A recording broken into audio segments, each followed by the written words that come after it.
Okay. Pagsawsaw, isa pang sumawsaw. Kita nyo po sawsaw ni Rizon Tiberos tsaka ni Ping Lacson. Si Ping Lacson nalulungkot. Si Rizon Tiberos naman, ano naman sinabi ni Rizon Tiberos tungkol dyan?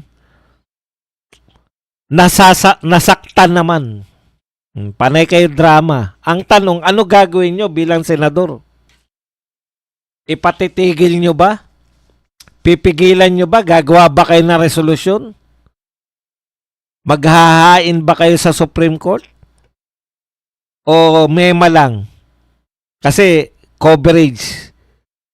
Media coverage lang. Ano ang konkreto nyong gagawin? Ipe-persona nung grata nyo ba yung mga ICC? Dapat may konkreto. May resolution ba kayong gagawin? Pipigilan nyo ba yung pagpasok ng ICC para hindi madakip? Pag ang sinabi nyo lang, nalulungkot ako. Dahil nangyari yan kay Bato tsaka kay Bongo. Wala po yun. Drama lang yan. Lalo na tong isa. Nasasaktan ako. Nasaktan ka lang. Ano gagawin nyo? Bilang senador. Buti pa si Tariela, pinagtanggol nyo. Kapwa nyo senador. Na walang kasalanan, ha? Kapwa ninyo senador na walang kasalanan. Nasaktan lang kayo at nalungkot. Eto pa isa. Sabi po ni Bam Aquino, mga kasong EJK dapat dinggin dito. Dinggin sa mga hukuman dito sa Pilipinas. Diba ang ganda? Dapat dinggin. Okay yan, basahin mo yung laman. Eto the trials for these cases should ideally be held here in the Philippines because this is where the victims are. Congratulations, palakpakan tayo. Tama yan. Dapat dito kasi narito yung mga biktima. Correct. Para magkaroon sila ng katarungan. Correct. May nakakuha na ba ng katarungan dito? Mayroon na nga. Si Kian nga eh. Si Kian nga nakatamo ng katarungan eh. Alam mo yung ginagawa mo, Father Flavi, tulungan mo yung mga biktima di umano na magsampa ng reklamo. Hindi nyo na po pwedeng sabihin, hindi makakasuhan si PRRD dito kasi makapangyarihan siya. Makapangyarihan? Hindi nyo na nga ginalang, pinakulong nyo. Okay. Di okay naman. Dapat dito raw isagawa yung paglilitis dahil narito yung biktima. Good ka dyan, Bam Aquino. Pero ituloy natin ang pagbabasa.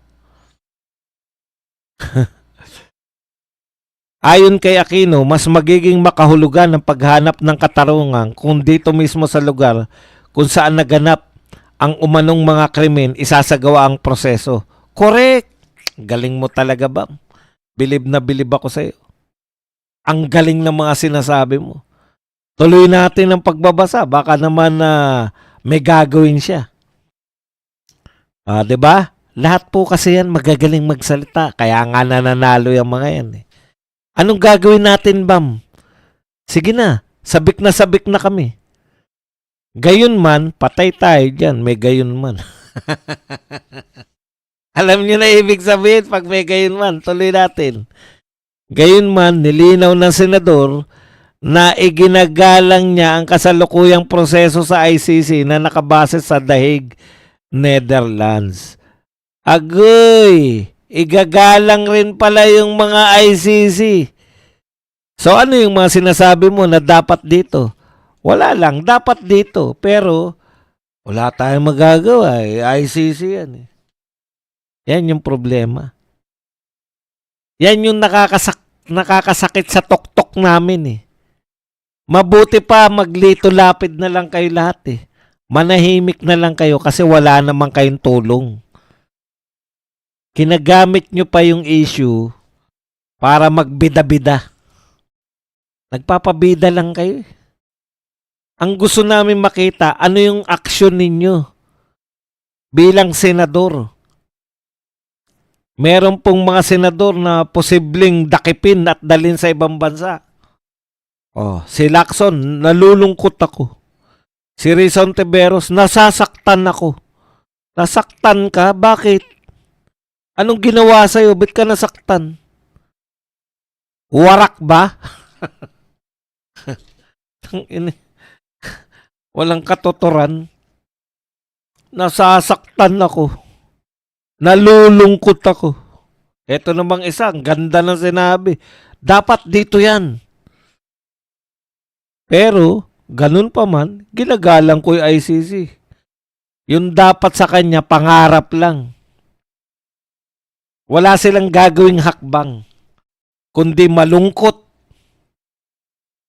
masaktan, at mangarap.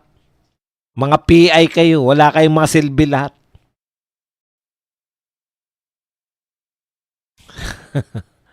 Ganun pa man, iginagalang natin yung ICC. So sa madaling salita, mema lang ako pero wala akong gagawin pabor